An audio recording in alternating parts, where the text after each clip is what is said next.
آپ بہت زیادہ کرٹیسائز کر رہے ہیں. کریڈٹ گیون ویئر ڈیو, کیونکہ ایک ہی کٹ میں اتنی ساری چیزوں کی آپ کیسے کاپی کر سکتے ہیں. انہوں نے انگلینڈ کی جو ورلڈ کپ جرسی ہے اس کی کاپی کی, انہوں نے فٹ بال تک کی جو پی ایس جی کی جرسی ہے اس کی کاپی کی, انہوں نے آئی تھنک کوئی ریڈ بل کی کوئی ٹیم تھی اس کی بھی کی, مطلب جو ہو سکتا تھا وہ کیا ہے. اور پھر اس میں ہمارا نسیم دیکھے پاکستان کا موسٹ گڈ لکنگ کرکٹر اس وقت ہے, اس کو پہنا دی کہ کچھ تو برانڈنگ ہو, لیکن اس کے اوپر ایک پانڈا بھی لگا دیا. اور سب سے مطلب مجھے جو وہ ہوا کہ یہ یورپین فٹ بال برگر بچے دیکھتے ہیں, ان کی سب سے زیادہ آپ کو کہاں ملتے ہیں برگر بچے؟ اسلام آباد میں. تو یار مطلب ابھی اتنی بری چیٹنگ یار, تھوڑی تو عقل آپ لڑکے. ہمارے ملک میں لوگ بڑی زبردست چیٹنگ کرتے ہیں. Islamabad once again mummy daddy issues, کہ اس سے چیٹنگ بھی صحیح نہیں ہوئی. مگر خیر چیٹرز کا نام لے رہے ہیں تو سب سے اول chatter in chief Ali Zafar, جو انفارچونیٹلی کیا کہتے ہیں پی ایس ایل کا اگلا اینتھم گائیں گے.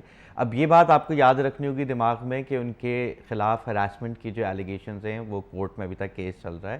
اور اگر صرف آپ میوزک بھی دیکھیں تو وہ کافی سالوں سے صرف فلاپ گانے نکالے جا رہے تھے. مطلب وہ کہتے ہیں نا کہ یار آپ ڈومیسٹک کے پرفارمرز کو چانس دو, تو جو ڈومیسٹک میں ہمارے زبردست بچے گانے نکال رہے ہیں ان کو چانس نہیں مل رہا, بٹ یہ بابے کو مل رہا ہے, which I guess is how the P C B goes around doing things. مجھے لگ رہا تھا کہ جب ٹویٹر پہ علی ظفر نے اپنا پول ڈیلیٹ کر دیا تھا تو اس کے بعد ان کو شرمندگی آ جائے گی, پی سی بی کو تھوڑی غیرت آ جائے گی, مگر پی سی بی سے ایکسپیکٹ کرنا کچھ زیادہ ہے. نہیں, آپ بہت زیادہ ایکسپیکٹ کر رہے ہیں کہ وہ ایکچولی کوئی اچھا کام کر دیں گے. اور میرے خیال میں جو ملک کی صورتحال چل رہی ہے نا, یہ پرفیکٹلی اس کے ساتھ سوٹ کرتا ہے کہ ایک ڈرامہ کر کے ایک آپ فیک دھاندلی والا پول کر رہے ہیں اور اس کے بعد جو انہوں نے کرنا تو وہی ہے. لیکن جو موسٹ انٹریگنگ چیز میرے لیے نا وہ ہے آئمہ بیگ پھر آ گئی. آئی مین وہی ہے نا کہ وہ پی سی بی سلیکشن میں بھی پرانے نام جو ہیں وہ ریسائیکل ہوتے رہتے ہیں. آئمہ بیگ کا بھی آئی تھنک یہ چوتھا کولیب ہے, بٹ یو نو آئمہ بیگ اپنی طرف ان کے خلاف ایٹ لیسٹ کوئی بڑے سیریس ایلیگیشن تو نہیں ہے. ان کے خلاف کوئی سیریس ایلیگیشن نہیں ہے, لیکن ان کے پاس کوئی لائف ٹائم سبسکرپشن ضرور ہے پی ایس ایل کی. وہ بے شک, مگر جو اس سے زیادہ بڑی لائف ٹائم والا ہمارے اوپر یہ جو عذاب آ گئے ہیں علی ڈفر بھائی, ان کا ہم کیا کر سکتے ہیں. خیر پچھلے ہفتے ہم نے آپ لوگوں سے درخواست کی تھی کہ ہمارے شو کے نیچے کامنٹس کریں. A lot of love to everyone who did send in those comments. بہت سویٹ چیزیں آپ لوگ نے لکھی. اب ہم یہ بھی سوچ رہے تھے کہ اپنا کوئی گفٹ شفٹ رکھیں, جو کامنٹ لکھے گا تو کسی طریقے سے ویورشپ بڑھائیں, اور اسی ویورشپ بڑھانے کی آس میں اب ہم انڈیا کے بارے میں بھی بات کر لیتے. تو انڈیا نے آخرکار جا کے ٹیسٹ جیت لیا, انگلینڈ کو گھر پہ ہرایا. آپ کوئی ہر دفعہ یہ لوگ کرپٹک دھونی ریفرنسز لاتے ہیں جو مجھے 2 ہفتے بعد سمجھ آتی ہیں. کیا ہے لیٹسٹ, کیا ہوا اس میچ میں انڈین فینس کے لیے پلیز؟ انڈین فینس کے لیے دیکھیں ہم اتنا کوئی ایکسپرٹ انالیسس تو نہیں کریں گے, وہ ہمارا موڈ نہیں ہے, شوق ہی نہیں ہے. جو ایک چیز جو انڈینز اور انگلش فینس اور ہر سب مل کے کہہ رہے تھے کہ مکیش کمار کا اس جیت میں اتنا ہی کنٹریبیوشن تھا جتنا میرا جو ہے اسکول میں گروپ پروجیکٹس میں ہوتا تھا, کیونکہ انہوں نے 2 بار ڈک ہوئے اور انہوں نے ٹوٹل 1 وکٹ لی, اور وہ 1 وکٹ بھی جو لی اس نے بمراہ کی 10 وکٹ ہونے سے روک دیا. یار وہ دیکھیں مکیش کمار نے ہمارا ریکارڈ جو ہے وہ بچا لیا, تو اور بھی ہمیں غصہ آنا چاہیے. مگر مجھے سب سے اچھی بات لگی تھی, لوگ کہہ رہے تھے کہ دیکھو روہت نے میچ جتا دیا جب کوہلی بھاگ گیا تھا. مطلب کہ بیچارے کے پرسنل ایشوز پہ بھی روہتینز نے موقع نہیں چھوڑا وراٹ کی بجانے کا. یہ لوگ ویٹ کر رہے ہیں کہ کسی طرح وراٹ کو نکالا جائے, اور خیر وراٹ پرسنلی ابھی اپنے کاموں میں بزی ہے, ایک بار وہ واپس ہو جائے. پھر کوہلی فین بیس آپ کو پتہ ہے وہ مطلب بابر فین بیس کو ملٹیپلائی بائی 100 کر دو, وہ اتنی ٹاکسک تو نہیں کہنا چاہیے, میں نے نہیں کہا ٹاکسک ہے. یہ کیا آپ بائی دا وے علیہ کہہ رہی ہیں کہ کوہلی بابر سے 100 ٹائمز آپ ملٹیپلائی کریں تو آئے گا, تو یہ میں نے یہ نہیں کہا فین بیس ٹاکسک ہے, میں نے یہ نہیں کہا. یہ دیکھ لیں آپ. پر خیر that's the show for this week. ہم لوگ انشاءاللہ پی ایس ایل آنے لگا ہے, تو ہمارے جو تیسرے گیسٹ ہے ہوسٹ ہیں احد, وہ پی ایس ایل پہ ہوں گے, وہاں سے ہمیں اندر کی خبریں دے رہے ہوں گے. اس کے علاوہ we will also be introducing some guest on the show, and we'll be looking to incorporate you guys more often. P S L اکثر کہا جاتا ہے پاکستان میں کرکٹ کی عید ہے. عید اتنی لمبی ہوتی تو ہم سب بے ہوش ہو جاتے, تو یہ اور بھی زبردست چیز ہے. So we'll make sure that we bringing you great content. Till then make sure you are following us on social media. Make sure that you are liking, subscribing اور کامنٹنگ. کامنٹ سے مطلب نا کہ اس دفعہ اتنا نہ ہوا, بٹ آئی تھنک بڑا فائدہ ہوگا, اور آپ لوگ اتنی پیاری کامنٹس دے رہے تھے. So please make sure that you doing that as well. From me, Ahmar and Reha, we'll catch you again next week. Till then, خدا. Pakistan is going to make Pakistan great. The sacrifice their own life for